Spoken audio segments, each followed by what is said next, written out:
Olá pessoal, eu sou o Diogo Garcia, cofundador da Confraria do Empreendedor e aqui começa mais um Confra Talks, uma série de entrevistas com empreendedores com o objetivo de compartilhar melhores práticas, desafios, erros e acertos da jornada empreendedora.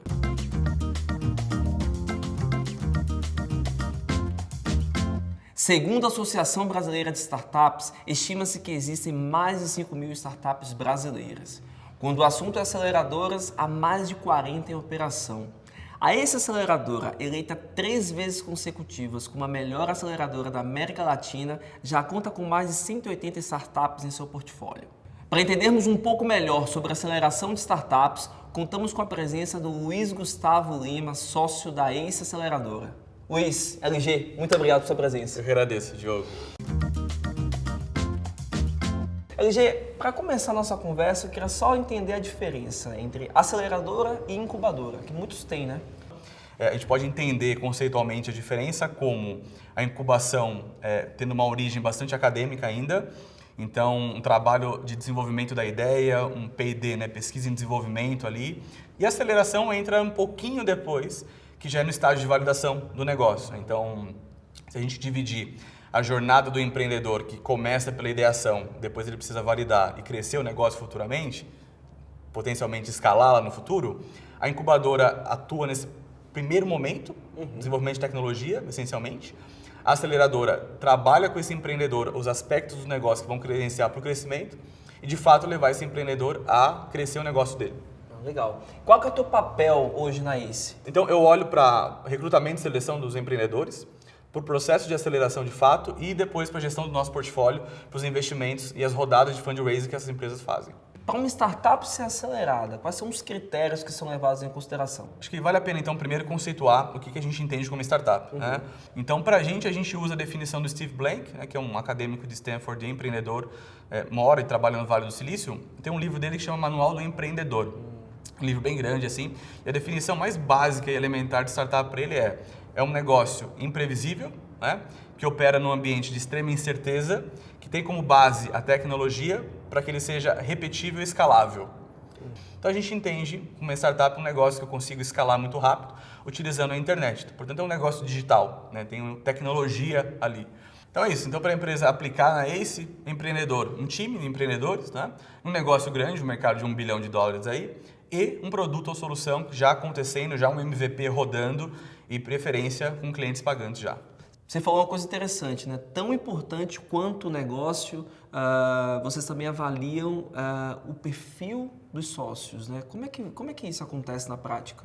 Isso é interessantíssimo e importantíssimo, porque existe um mito, e aí de fato é um problema de aprofundar, que inclusive se quem está assistindo tem a pretensão de empreender, isso é uma dica bem importante e relevante, que é o seguinte: não é uma ideia que vence o jogo. Né? Então tem uma ideia genial, tomando banho, dirigindo, tive uma ideia incrível. A gente fala que a gente não paga R$1 por uma ideia. O que faz a diferença é a execução dessa ideia. E quem executa?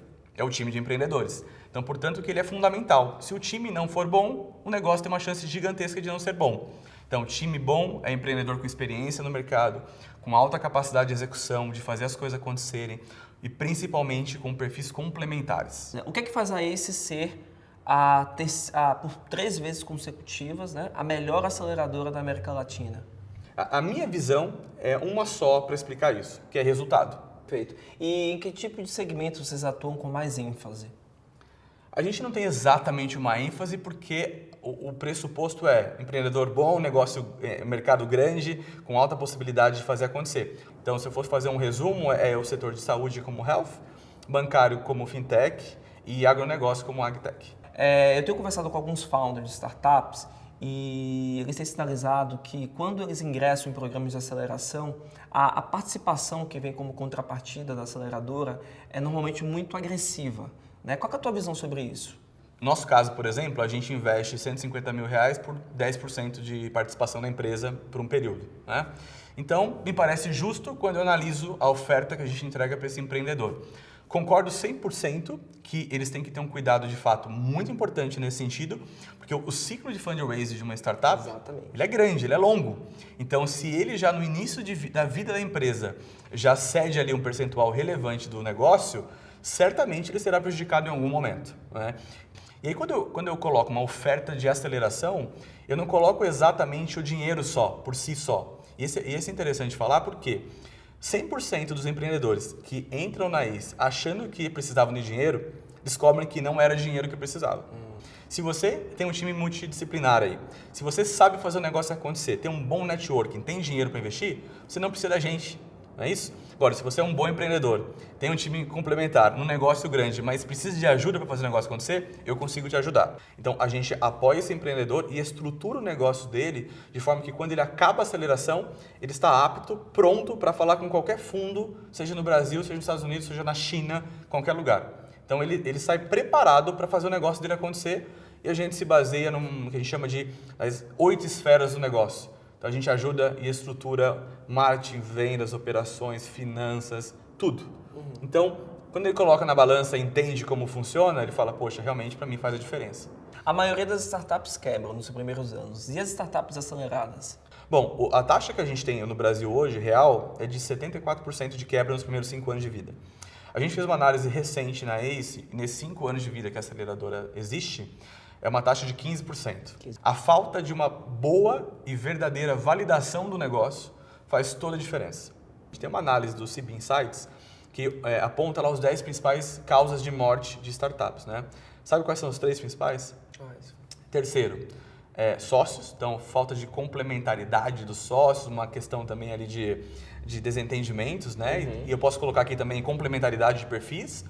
O segundo motivo é grana, de fato, acabou o dinheiro, fundraising, portanto. E o primeiro, e mais importante, é no market need, ou seja, o empreendedor constrói um produto ou serviço que o mercado não precisa.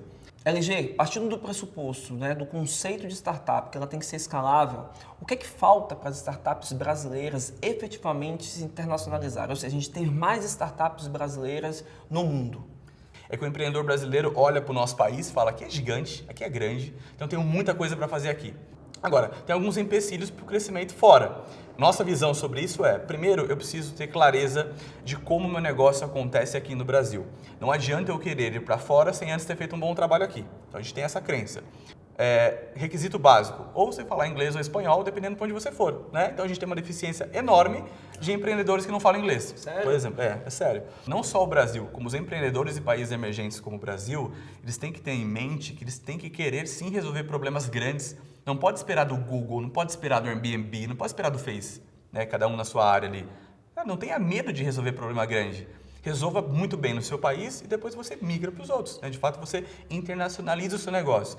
E aí você junta esses fatores de idioma, de tamanho de problema e finalmente de produto, você cria um olhar aí um pouco mais complexo de composição para fazer esse negócio ir para fora.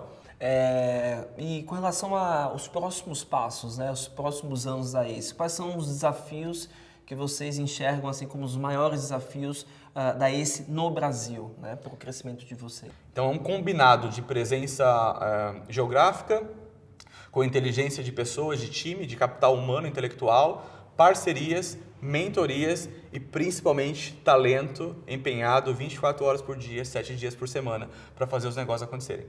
LG, muito obrigado por sua participação aqui no Confratalks, tá? Parabéns pelo trabalho que a ACE tem feito e muito sucesso aí na sua jornada. Imagina, eu que agradeço, foi um prazer participar aqui desse primeiro Confratalks, nessa série, certamente vai ser vida longa para ela. Opa.